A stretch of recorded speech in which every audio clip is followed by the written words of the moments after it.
Okay, thank you very much. It's an honor to have a friend of mine who's become very friendly over the last number of years.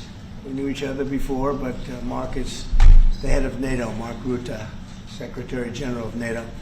Highly respected by everybody that knows him, but in particular the European countries. They have great reliance on him, and he's done a fantastic job. And we had a tremendous meeting, I guess it's about a month ago, and I think Mark will tell you that it was really perhaps more important the date of November 5th. That was the election day. Maybe that was the most important because we've made tremendous progress together.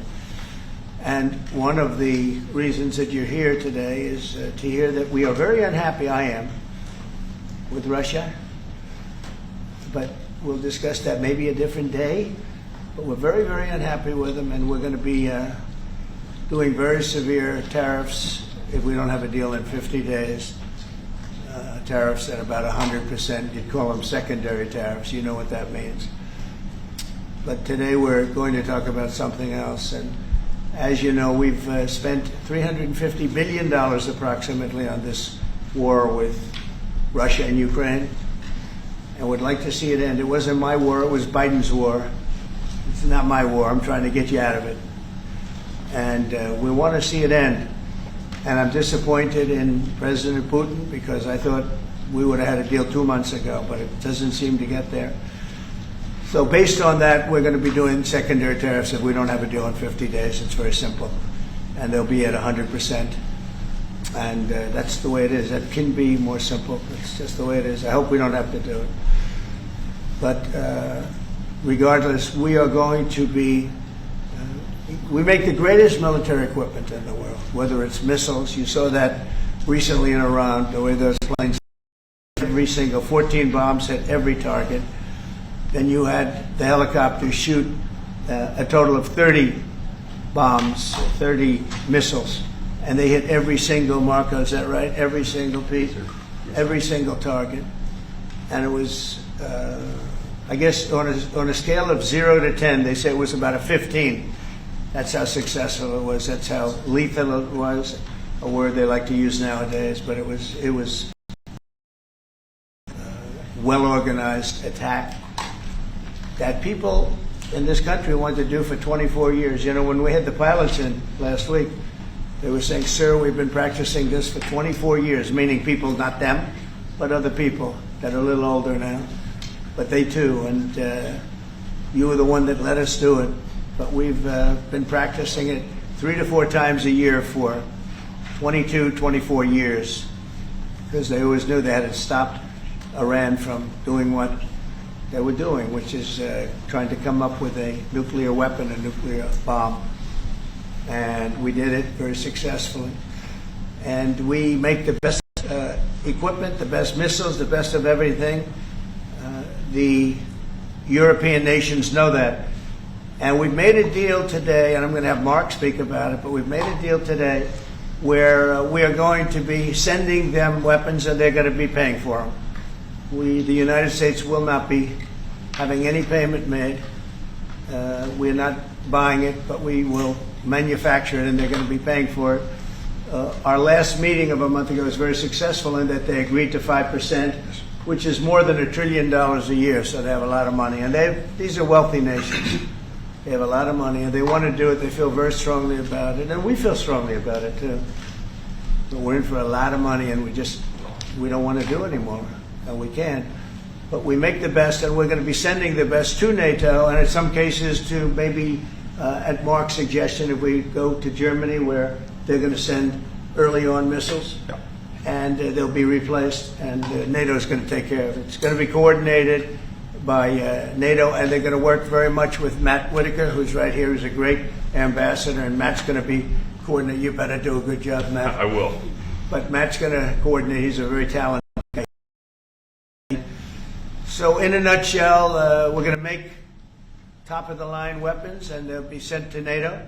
NATO may choose to have certain of them sent to other countries where we can get a little additional speed, where the country will release something and it'll be mostly in the form of a replacement.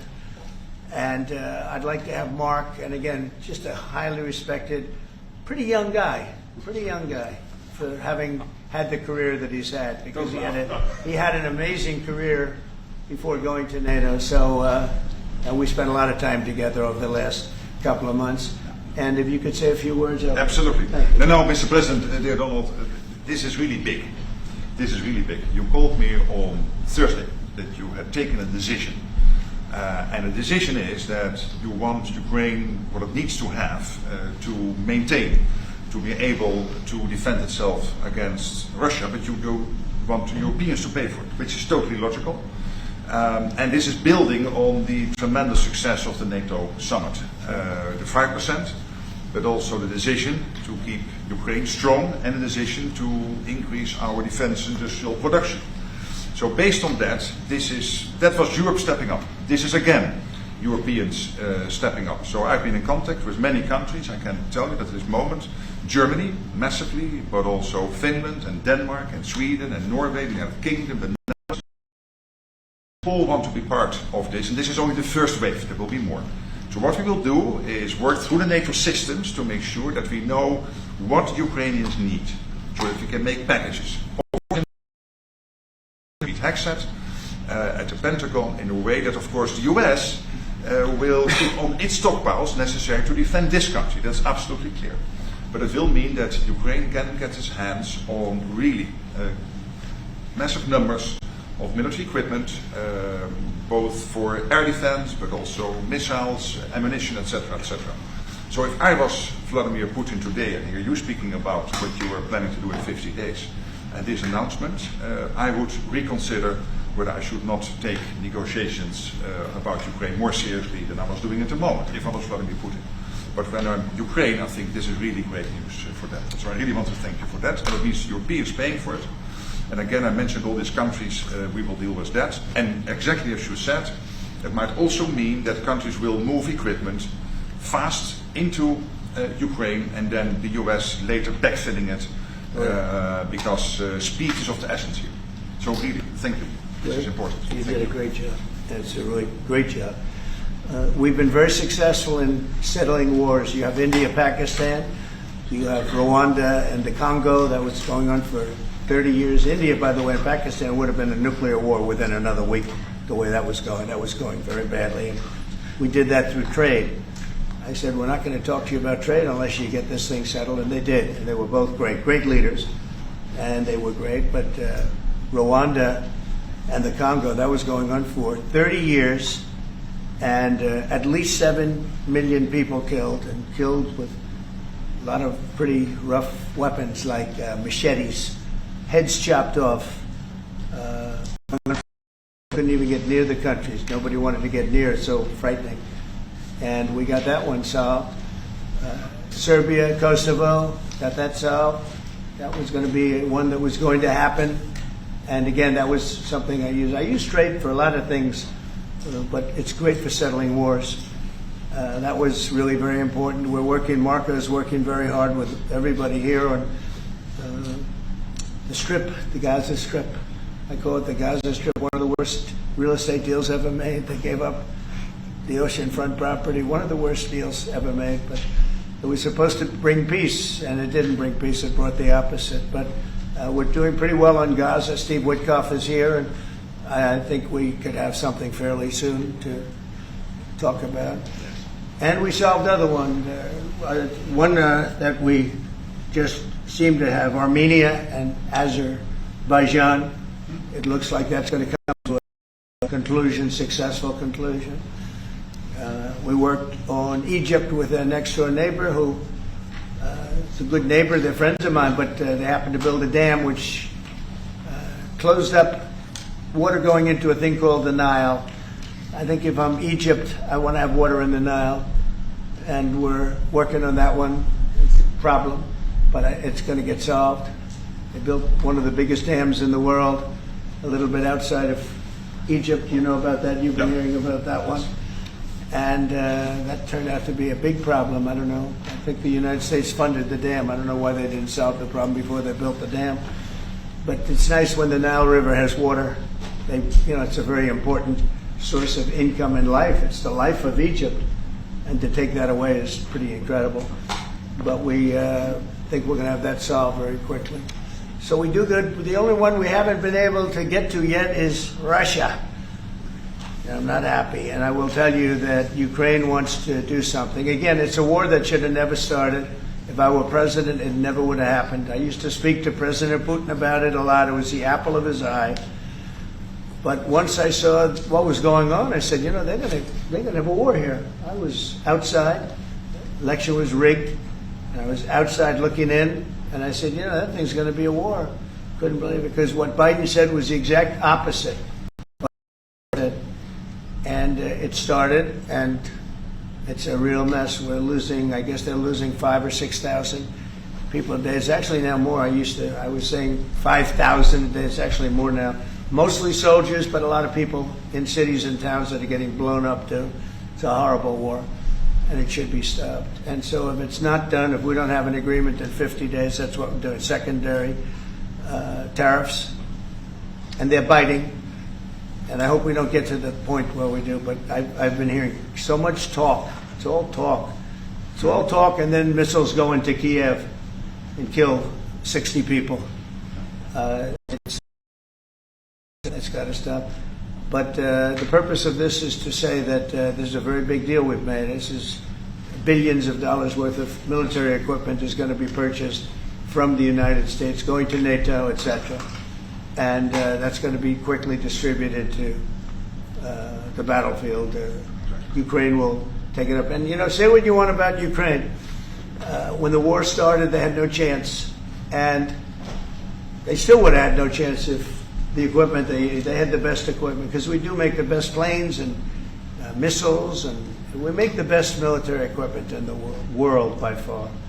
You know, we have new things coming out that are beyond belief, and I'm very excited about the Golden Dome. It's going to give us very strong protection. We've already started that. But they had courage, because somebody has to use that equipment. And they fought with tremendous courage, and they continue to fight with tremendous courage. But they don't have, they're losing on equipment, and Russia's really taken a very positive, very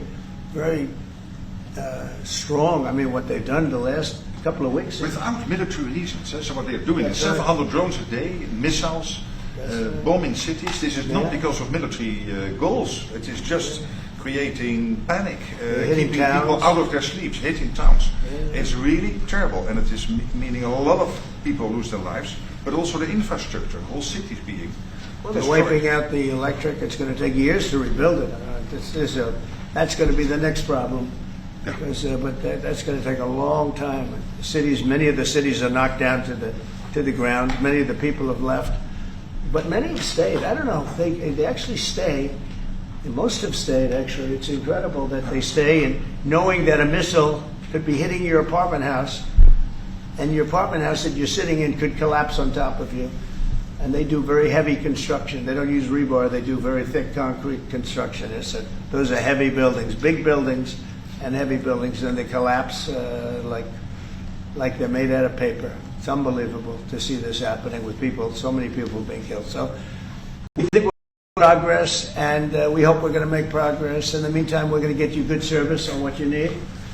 And we really became friendly with NATO this last meeting. You know, we went from 2% to 5%, which everyone said was not even a possibility. They weren't paying 2%. Many of them were paying much less than 2%. But even those, since you became president, all committed to the 2% before the summit. And now collectively we committed to the 5%. That's right, they did. And they've been very good. And I think I made a lot of friends over there. We had a couple of days of very intensive talks. And they're great people. They're leaders of countries. Leaders of countries. Many of them great countries, some of them smaller countries, but for the most part, very solid, strong countries, and very successful. Some of them are among the most successful countries in the world. So that's the story. We hope that's going to have an impact on Vladimir Putin, and we hope it's going to have an impact on Ukraine also. We want to make sure that Ukraine does what they have to do. All of a sudden they may feel emboldened, or maybe they don't want. You know, this is a very difficult situation. Ukraine wants a peace deal. I think so. And they will stay committed to that, there's no doubt. They want Yeah. it. But the Russians have to become They have to serious. continue to want it, though. Yeah, I agree. But Yeah. we will, you and I Because will all of make a sure of sudden- that. All of a sudden they get no. You and I will make sure of that. We'll make sure. I feel confident that they will do what has to be done. Plus, we have certain parameters that both sides know, and we already know. So I think that's going to be it's going to be very strong. We want everlasting peace. Any questions, France? Yes. Thank you, Mr. President. What was the tipping point for you? A conversation with President Putin? Was it a piece of intelligence? And why are you giving 50 more days? I think I think it's a very short period of time. I think, don't forget, I've just really been involved in this for not very long, and it wasn't initial focus. This is a Biden war. This is a Democrat war, not a Republican or Trump war. This is a war that would have never happened. It shouldn't have happened. A lot of people being killed. When the final numbers come in, you're going to see a lot more people are being killed in this war than you think, than you've been writing about. It's a very deadly war. They're all bad, but this is a very deadly war. The numbers are going to be far greater. When an apartment house comes down and they say 2 people were slightly injured. No, many people were killed. And those numbers will be at some point accurately reported. So far, they're not. It's a deadly war. I think that you're just going to see.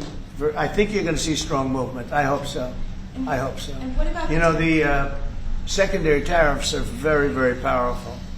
What about the tariffs that the Republicans in the House and the Senate have ready? Those were Yeah. 500%. Sure. Why are you doing 100%? Well, the Republicans are moving very strongly in the Senate, giving us total control of it. But I'm not sure we need it, but it's certainly good that they're doing it. And Lindsey Graham's working hard. The whole John Thune, all of them, they're all working hard, and they're in coordination with Mike Johnson, Speaker in the House. And I think they've actually crafted a pretty good piece of legislation. It's probably going to pass very easily, and that includes Democrats.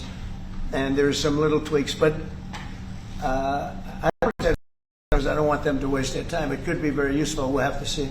But we can do secondary. We're probably talking about 100% or something like that. So can you clarify We can do for me? secondary. We can do secondary tariffs without the Senate, without the House.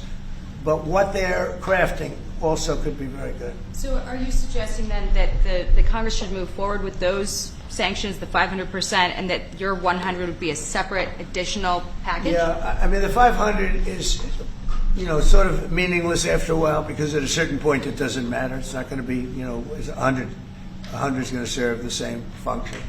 But yeah, I have it at 100%. They may have it. I don't know what they're going to end up with. They may have it at 100 too. They may have it at 500. But they're doing some good work in the House, and I think in the House and the Senate. And as you know, they're coordinated, and they can have it done quickly. They said they'll have it as quickly as I need it. So we'll see. We're talking to him. In fact, John Thune's coming over later on to talk. Did you call for it yet? Yeah, he's gonna come over. Thank you, Mr. President. Is it your view that Vladimir Putin mischaracterized his dedication What? to? Is it your view that Vladimir Putin did not clarify his intention Yeah. to a peace deal? Well- And what happens now in the next phase? Is there? We're going to see. I mean, we're going to go for a period of time. Maybe he'll start negotiating. I think I felt, I don't know about you, Mark, but I felt that we had a deal about 4 times. Mm-hmm. And here we are, still talking about And he making didn't it. send serious people to the negotiations. So I remember that you were able, with Marco Rubio and with Steve Witkoff, to get these talks going in Istanbul. Yep. I remember I was myself in Turkey for NATO business in May, and we really put pressure on the Ukrainians to send a senior team into Istanbul, and they did. But then the Russians came up with this historian explaining history of Russia since 1250. We thought, and I thought, we should have had a deal done a long time ago. But it just keeps going on and on and on. And every night people are dying. A lot of Russian soldiers are dying, by the way. And a lot of Ukrainian soldiers too. But a lot of Russian soldiers are dying. 100,000 Russian soldiers since 1st of January. Since January. 100,000 Russian soldiers dead since January. So if anybody in Moscow is listening to this, Again, 100,000 dead Russians since January. This is what President Putin is doing at the moment. Yeah, please. Will these be Patriot missiles specifically, or Patriot batteries that you're planning? And when do you Everything. It's Patriots. It's all of them. It's a full complement with the batteries. And when do you expect them to arrive in Ukraine, sir? Well, we're going to have some come very soon, within days, actually. Because a couple of the countries that have Patriots are going to swap over and will replace the Patriots with the ones they have. And Matt will coordinate with NATO. But so it's going to be, they're going to start arriving very soon. And this afternoon, Boris Pistorius, the German defense minister, is visiting Pete Hegseth, the Secretary of Defense, and we'll discuss also, I think, on this whole Patriot thing. Norway is involved, so that's on the Patriots, but this whole deal is also about missiles or ammunition, so it's broader than Patriots. We have one country that has 17 Patriots getting ready to be shipped. They're not going to need them for them. So we're going to work a deal where the 17 will go, or a big portion of the 17 will go to the war side. Mr. President. That can be done very quickly. Mr. President. Mr. President, Yeah, please. could this transaction with NATO be viewed as a step towards achieving peace, letting Putin know that now Zelensky has a little bit more powerful tools in his tool chest, and maybe that brings him to the table to achieve peace? I know that you wanted to do that. Brian, that's what we've been saying. I think you might have expressed it better if you wanted to. I'm just That's trying to- exactly what That was a summary. That was a nice summary. You might. I think he's done better than us. He's a very good guy. I can tell you that. But no, it's well said. Yeah, I think this is a chance at getting peace, or it's just going to be the same thing. And I have to tell you, Europe has a lot of spirit for this war. A lot of people, when I first got involved, I really didn't think they did, but they do. And I saw that a month ago, and you were there, many of you were there. The level of esprit de corps, spirit that they have is amazing. They really think it's a very, very important thing to do, or they wouldn't be doing it. Look, they're agreeing to, they're paying for everything. We're not paying anymore. We have an ocean separating us. I said, we have a problem. We make the best stuff, but we can't keep doing this. And Biden should have done this years ago. He should have done it from the beginning. But a horrible job they did for this country. And I just hope between the border and this and so many other inflation, what a horrible administration. The worst administration in history, in my opinion. That's not my opinion. I think it's everybody's opinion. But this is something that shouldn't have happened, and we're going to see if we can end it. If I could follow up. I do want to make one statement. Again, I said it before. This is not Trump's war. We're here to try and get it finished and settled and whatever. Because nobody wins with this. This is a loser from every standpoint. From day This one. was Biden, and this was other people.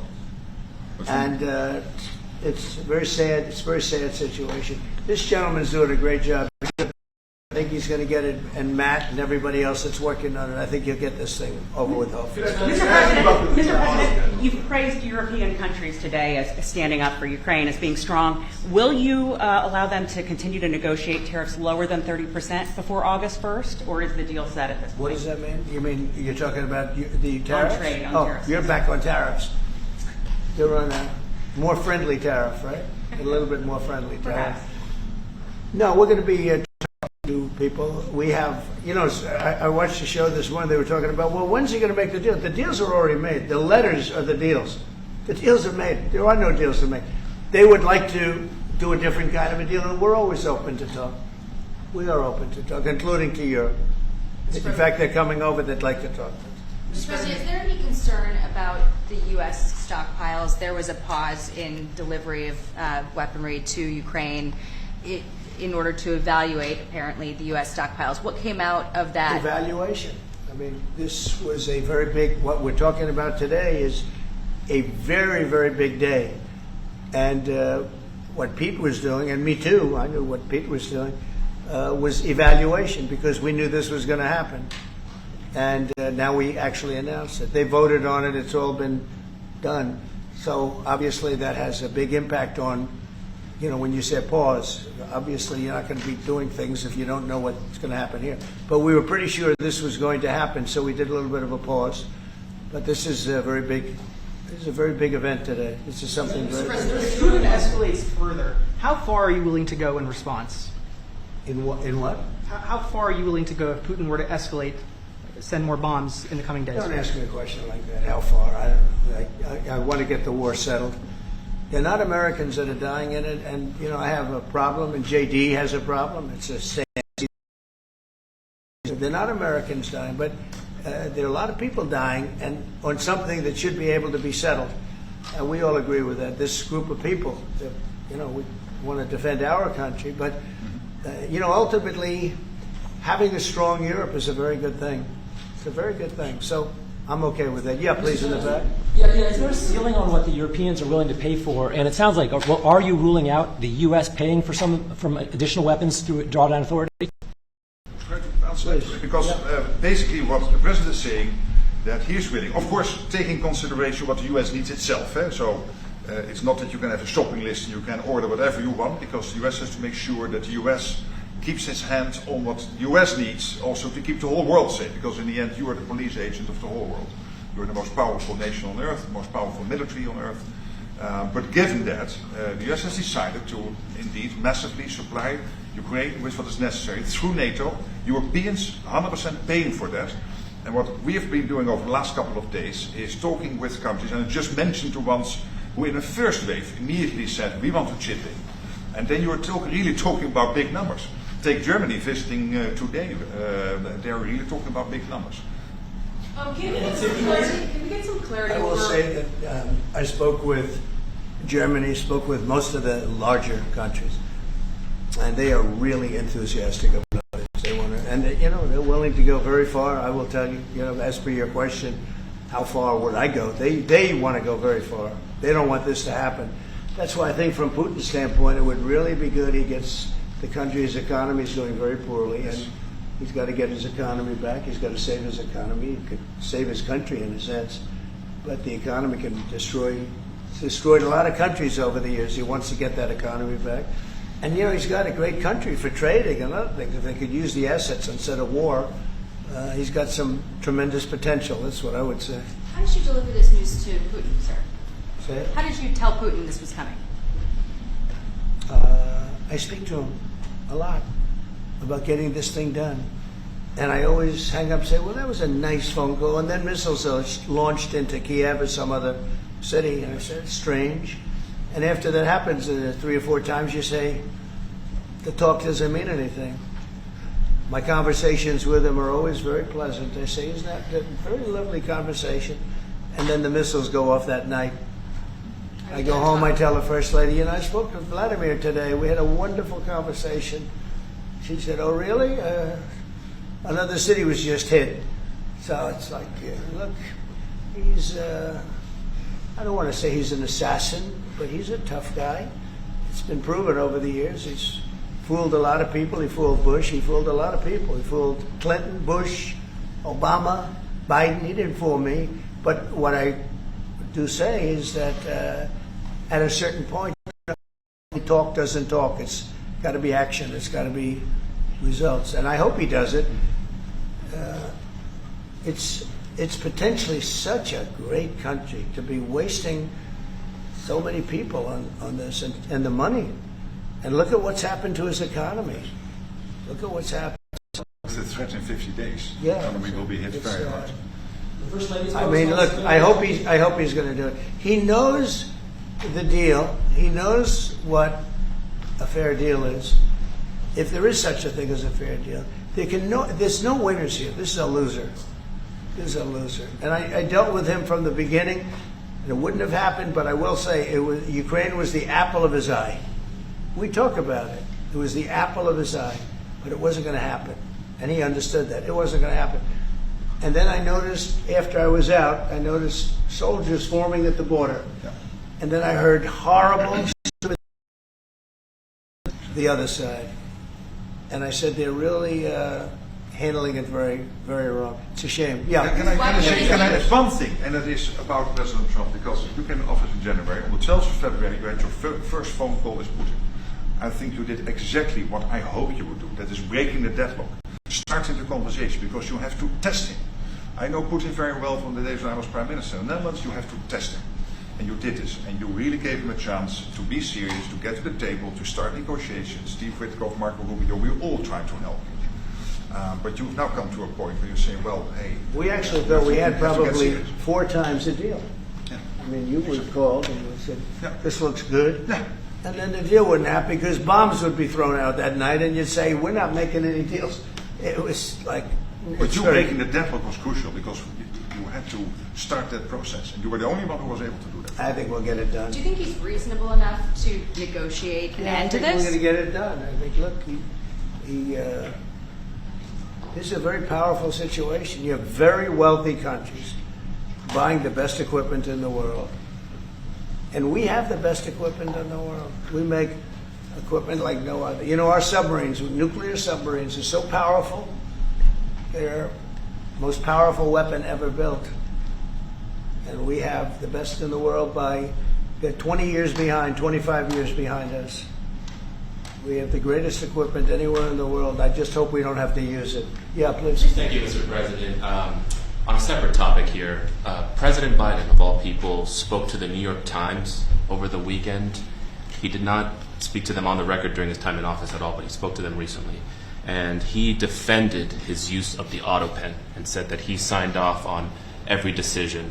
But at the same time, the Times reports that he did not individually approve each name for the categorical pardons that applied to large numbers of people. What are your take on that? Any new revelations from that? Well, I mean, you're talking about the autopen. Look, the autopen, I think, is maybe one of the biggest scandals that we've had in 50 to 100 years. This is a tremendous scandal. And I know the people on the other side of the, see that desk, that Resolute desk? Unfortunately, he used it before me. But, you know, we have our choice of 7 desks. They're all beautiful. But I chose the Resolute, and so did he, unfortunately. But the people on the other side of the Resolute desk, I know them.